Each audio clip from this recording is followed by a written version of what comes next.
सगळं असतानाही म्हणजे याच्यावर चर्चा चालूच राहील. माझा मुद्दा हाच आहे की त्या 3 दलित मुली ज्या सामान्य घरांमधून येतात, ज्यांचा असं काय मोठं असू शकतो की त्या इतक्या मोठ्या सिस्टीमच्या वेळेला उभे राहिल्यात, ह्या एवढाच मुद्दा आहे की हे जे सगळं चाललंय, विषय भरकटवणं जे चाललंय, त्यात तुम्ही एवढाच विचार करा सगळ्यांनी की त्या 3 सामान्य घरातल्या दलित पोरी आहेत आणि त्यांना काय मिळून जाईल या सिस्टीमच्या विरोधात लढल्याने.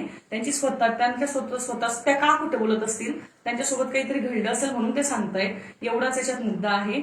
आणि परत तेच सांगते, हे परत परत बोलून पण आता कितीदा वेळा बोलावं हे कळत नाहीये. ठीक आहे, म्हणजे की तुम्हाला असं वाटतंय ना यात तथ्य नाहीये, कधी वाटलं पाहिजे चौकशी करा, एफआयआर दाखल करा, पुढे जेव्हा चौकशी करा तर तथ्य नाही निघालं तर काहीच हरकत नाही ना, पण हे कोर्टाला ठरवू द्या.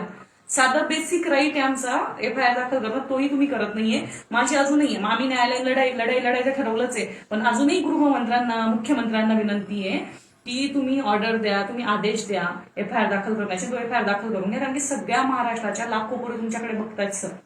तर एवढं तुम्ही करा.